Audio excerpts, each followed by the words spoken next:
Hi there, this is Dr. Brett Jacobson again at the ADA in Denver. I'm here with Dr. Garcia. Dr. Garcia had some interest in the iTero element, so we're going to go ahead and just kind of get that started. And what kind of questions do you have? Well, just kind of run me through how you set up and how you start. Okay. Well, I already went ahead and did a scan of this model here, and this is showing you what you see after the scan happens, and the scan takes about 90 seconds or so to actually get to this point. And my assistants do a lot of the scanning. I actually will scan the preparation, and they scan everything else. So this is the first thing that comes up, and the models are virtually articulated. And then this is the occlusal clearance tool that pops up right away. So you can see areas of red where the teeth are actually articulating, and this shows me how much clearance I have against the opposing. So if you're thin there, it'll tell you that spot, and you re-prep it. So you can actually see here on this scale of how much clearance I actually have. So a great feature that I use fairly regularly is this eraser tool over here. So if I see an area that I don't think I have enough clearance, I can actually use this this tool here. It's an eraser tool, and I can actually erase the top of the occlusal of the preparation, and I can go back in the mouth and actually adjust the prep, and go back and just scan that area right there, and actually stitch it back in, which is kind of nice. Same thing goes for like a margin. If the margin's not clear, like say right here, it's all touchscreen, of course. You can zoom in just kind of like an iPhone. Yeah, that's nice. And so like right here, if I can't quite see where that margin is, I can use the eraser tool and just kind of erase that off, and then I can go in there and adjust that and then scan that one spot. How clean does the field have to be? In other words, I mean, obviously you'll have patients who have gingivitis and whatnot, will have bleeding and stuff. How do you deal with that? Well, you treat it just like you would a PVS impression. I mean, I use a 2-core technique. So I leave one cord in. You leave one cord in. Yeah. But you can use whatever retraction method you want, Exposil, laser. The nice thing about being digital is that it doesn't matter what any kind of chemical you put in there, like ferric sulfate or something like that. It's not going to affect the impression. You can see it. Exactly. So if you can see it, you can scan it. Because people always ask, what about subgingival, like deep margins? Totally. The focal length scanning length is 13 millimeters. And when you're scanning, you're actually touching the teeth, which just makes it really nice. Because a lot of other scanners, you actually have to hover, which is really difficult to learn how to get do. It in the right spot. So as long as you can see it, you can scan it. You can come in from any angle that you want on the preparation or in the mouth, and you can get those deep areas. So it's really not a problem. You don't have powder coating either. There's no powder net. No, it's never had powder. And how does the prep vary? Like this is more of a chamfer, almost a pretty sharp angle there. Can you do feather margins on this? Yeah. In fact, on your prescription that you fill out ahead of time, you're going to indicate to the lab what type of margins that you're doing on your preparation. So if there's any kind of question about where your margins are, they'll know that to look for a feather edge. I mean, my preference is more of a shoulder, so I know exactly where it is, and they know exactly where it is. Sure. So it's more clear, but if a certain type of preparation calls for a feather edge, it's fine. You can scan anything, anywhere in the mouth. I mean, it doesn't matter, and it's any type of restoration. So that's interesting.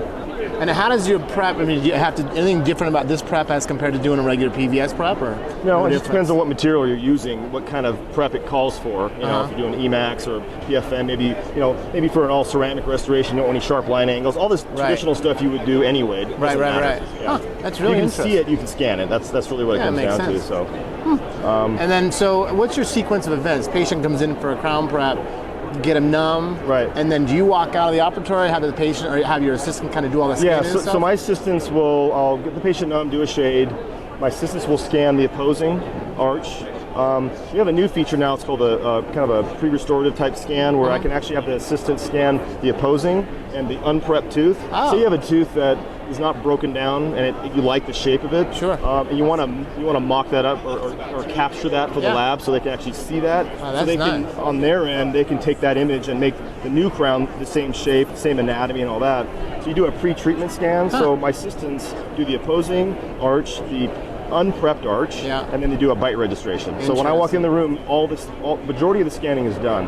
Then I will prep the tooth and isolate like I normally would. Then I would scan the preparation and get that preparation in there. So there's a couple extra scans that are involved, but it allows the lab to see the before and after type. But in terms of like a loss of time or a gain of time, from your perspective, it's about the same. Yeah, I mean, it takes us for a single unit like this, traditional scan, takes us about 90 seconds. That's it, or less.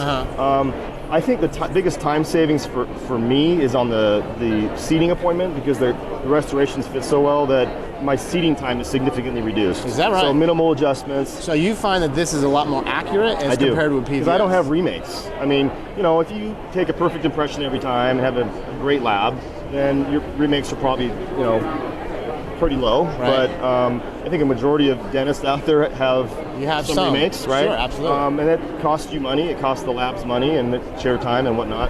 It's kind of a hassle. So it just virtually eliminates that for me. The only time I've ever sent a case back is if I have the shade wrong or something. Really? So it's never a fit issue, which is nice. That is nice. And it's just a better experience all around from start to finish. Like with the patient, for example, a lot of times when we're doing the scanning, they don't even know that we're even doing an impression. So until we're done, and they look over on the screen when I'm evaluating it, and they're like, well, what is that? And they're like, well, that's your impression we just took. Like, really?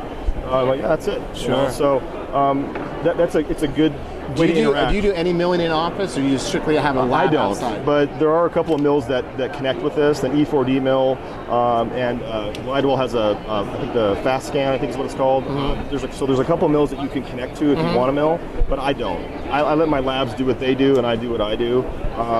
All I care about is an accurate image capture. Sure. And the file is a open architecture, which means the file can be used in any way you want. So if your lab has milling capability, they can mill something off of the digital file without actually a physical model. Right. So they can do a modelless restoration if they want. So you do have that option. That's nice. And there's a whole Invisalign side of things as well, Sure. which we don't have up here. But you mentioned that you don't do Invisalign, but if you did, this is the only unit that has an outcome simulator, which is gives patients a test run of before and after. So if you have a patient that's in hygiene that's maybe showing some interest in Invisalign, you can have your assistants maybe put them in operatory, do a full arch upper and lower scan, which takes about 5 minutes, and then it'll run a simulation of what it'll straighten the teeth digitally. It'll straighten them, and so the patients can get an idea of what their teeth look like straight. And it's a very good interactive tool too, because you can show patients a lot of wear on the lingual that they don't even notice. Sure. And say, look, and this is what's happening. Your teeth are banging into each other. Yeah. They're not functioning properly, and this is why we want to maybe do Invisalign. Yeah. So it opens up that conversation. Yeah. It's an educational tool as well. And there's also color scanning. I didn't even show you that yet, but I mean, you can actually do this in color if you want for just contrast. If you're trying to decide, maybe you got some bleeding or something going on here.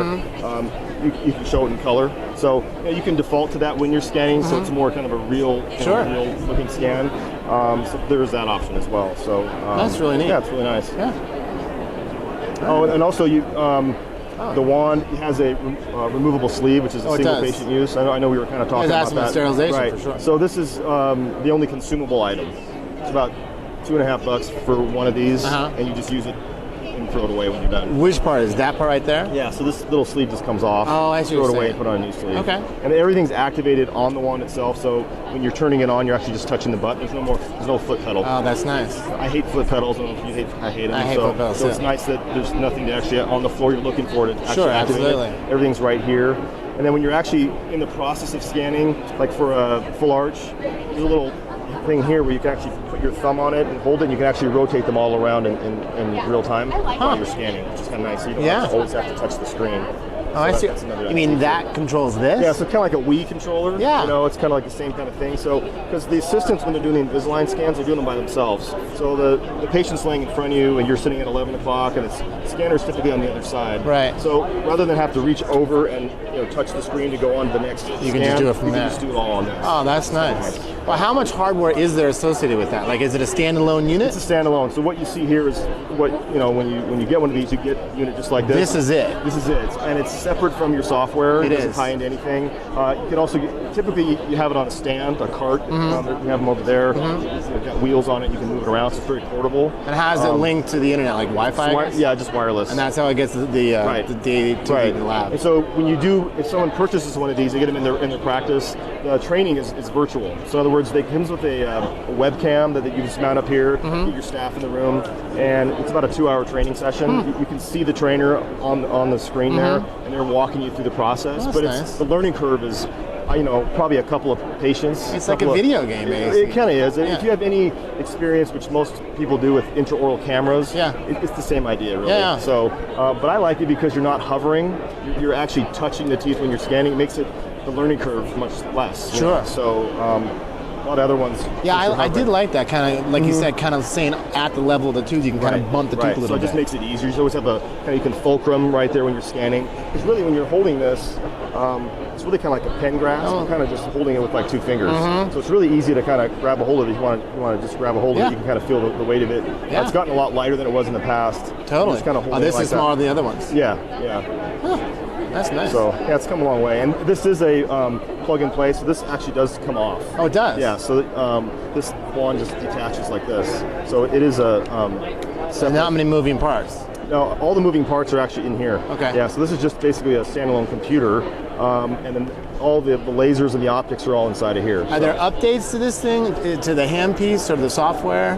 Well, there's continuously updates to the software. This just got updated this last year, so this is the newest thing now. But the software is updated continuously because we're always adding new features all the time. So one of the newest features is progress tracking. So you get into Invisalign and you got a patient coming in for a checkup to see how their teeth are moving. Sure. You can scan your patient right then and there, and it'll tell you approximately how their teeth are moving. If their teeth aren't moving enough, or teeth are moving appropriately, or ones are like caution, this tooth may not be tracking or moving, it'll give you an assessment like that, which is kind of cool. I'm not that familiar with Invisalign, but does Invisalign give you the whole set of aligners at the beginning of treatment? Or like in this case, if you see our patient's teeth are not moving the way they're supposed to be moving, will Invisalign modify the trays and the future trays? Well, they have 2 different things with Invisalign: Invisalign Assist and Invisalign Full. So Invisalign Assist doesn't give you all of them; it gives you 10 at a time.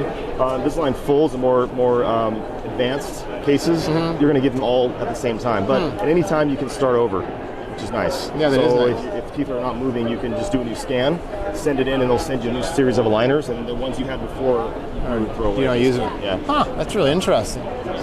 Neat program. Yeah. How much of these scans improved? You said you've been doing it for 10 years or this kind of thing.